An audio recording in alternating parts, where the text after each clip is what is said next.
She was never supposed to be queen. She was born a disappointment. At least, that is what they called her. A girl, when a king had prayed for a son. And yet, from that first breath of unwanted life, something extraordinary began to move through history. Most people know the image, the white face, the red hair, the jeweled collar, the iron gaze. But behind that painted mask was a woman who spent decades navigating a world designed entirely to contain her. What I find every time I return to her story, through old portraits, diplomatic letters, court records, and the accounts of those who stood beside her, is not a myth. I find a person, careful, calculated, deeply afraid, and deeply brave at once. I work with modern artificial intelligence tools to reconstruct the visual world of the past, paintings, engravings, royal inventories, so that I can zoom into moments that were once frozen in time. And this moment, this life, deserves that kind of closeness. Greenwich Palace, September 7th, 1533. The room smells of beeswax and warm linen. The Queen, Anne Boleyn, had labored through the night. When the child finally arrived, the astrologers had predicted a boy. The announcements were already written. They had to be crossed out and corrected. The baby was Elizabeth, and her father, Henry VIII, did not come. From the very first hours of her life, Elizabeth existed inside a contradiction. She was the daughter of a king, and also the daughter of a woman the king would soon destroy. Anne Boleyn was executed when Elizabeth was not yet 3 years old in May 1536. The charge was treason and adultery. The evidence was fabricated. Elizabeth was declared illegitimate within days of her mother's death. She was 2 years and 8 months old. She had no mother, she had no official status, and she had a father who looked at her, it seems, and felt something he could not name, a mix of affection and inconvenience. What no one anticipated was what grew inside that inconvenience. She was raised in those early uncertain years in households away from court, at Hatfield, at Hunsdon, at Ashridge, smaller rooms than Greenwich, quieter corridors, but not empty ones. The women and tutors around her shaped something remarkable. Elizabeth received one of the finest educations of her era, taught alongside her brother Edward by scholars trained in the humanist tradition. By the time she was a teenager, she could read and write fluently in Latin, Greek, French, and Italian. She translated classical texts, including a portion of Marguerite of Navarre's Mirror of the Sinful Soul, as a gift to her stepmother, Catherine Parr, when she was just 11 years old. She did the embroidery on the cover herself. That gift tells you something. She was precise. She was deliberate. She understood, even as a child, the language of symbolic gesture.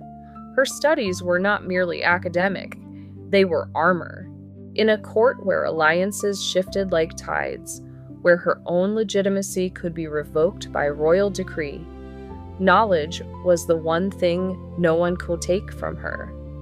But knowledge alone could not protect her from what came next.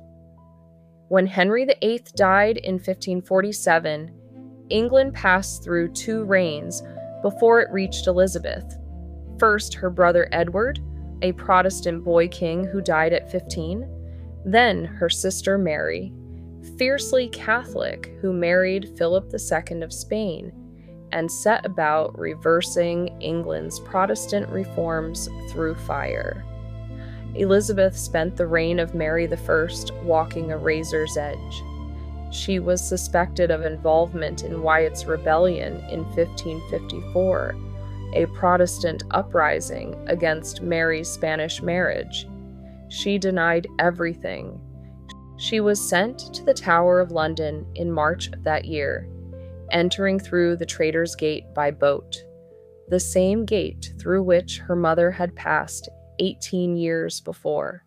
She sat on the cold stone steps at the river entrance and refused to move at first, saying she was no traitor. Then she went inside. She was 20 years old. For nearly 2 months, she was held there, interrogated, watched. Mary's counselors pushed for her execution. Philip of Spain, likely calculating future political value, intervened to prevent it. Elizabeth was eventually placed under house arrest at Woodstock in Oxfordshire. Guarded, isolated, her correspondence monitored. She wrote almost nothing political during this period. She was learning something crucial: how to survive by saying less than she knew. What she was feeling, the fear, the grief, the constant performance of innocence, she kept entirely to herself. And that discipline, forged in those long watched years, would define her reign entirely.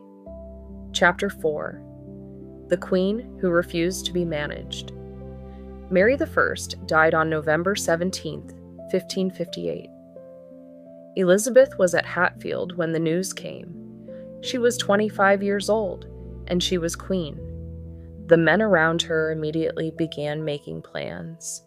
William Cecil, her principal secretary, was brilliant and loyal, and he believed, as most men of his time did, that a queen regnant was a temporary situation to be resolved through marriage.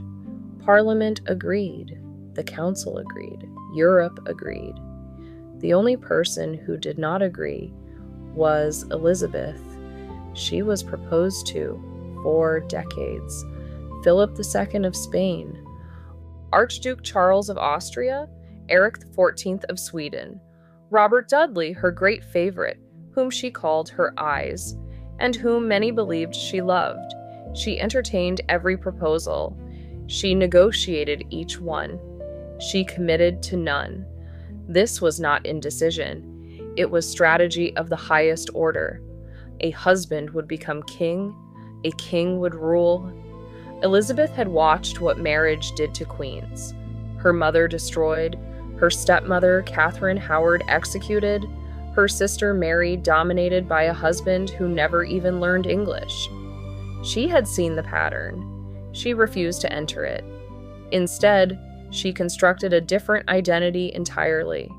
She would be married to England. She said so, famously, to Parliament in 1559, holding up her coronation ring as proof of that union. She was, she told them, already bound, and she meant it. The religious settlement of 1559, establishing a moderate Protestant church that could contain both reformers and traditionalists, was her own careful architecture. The defeat of the Spanish Armada in 1588 became the defining image of her reign, though the storm did as much as the English fleet. She rode to Tilbury in armor and gave a speech that still echoes, "I know I have the body of a weak and feeble woman, but I have the heart and stomach of a king." She was 55 years old. She had ruled for 30 years, and she was still telling the world what she was. Elizabeth I died on March 24th, 1603, at Richmond Palace. She had been ill for weeks, but refused most treatment. She sat on cushions on the floor, unwilling to go to bed, as if lying down meant surrender. She died, some accounts say, sitting up. She was 69 years old. She had never married. She had no children. She left the throne to James VI of Scotland, the son of Mary, Queen of Scots, the woman she had imprisoned for 19 years, and finally executed in 1587. History has a particular taste for irony. What she left behind was more complicated than a crown. She left a country more stable than she had found it, a navy that had proved itself against the most powerful empire in the world, and a culture, the age of Shakespeare, Marlowe, Spencer, that still defines how we understand the English Renaissance. She also left a question that no one has entirely answered. What does it cost a woman to hold power in a world built to deny it to her? What must be given up, suppressed, performed, or sacrificed? Elizabeth gave up almost everything considered normal for a woman of her time: motherhood, domesticity, the protection of a husband, the comfort of open emotion. She traded those things for a different kind of permanence, and she knew exactly what she was doing. When I look at her portraits, and through Reconstruction, I have spent a long time with them, I notice how controlled the image always is. The jewels, the lace, the posture, the gaze, nothing accidental, everything chosen. Even her face, in the later years, was painted according to a standardized template she approved. She was curating herself for centuries she would never see. Some things have changed since 1603. Women lead nations, run companies, speak in parliaments without anyone calling it unnatural. But some of the calculations Elizabeth made, how to be taken seriously, how to project strength without triggering fear, how to hold authority without being punished for it, those calculations are not entirely foreign to women today.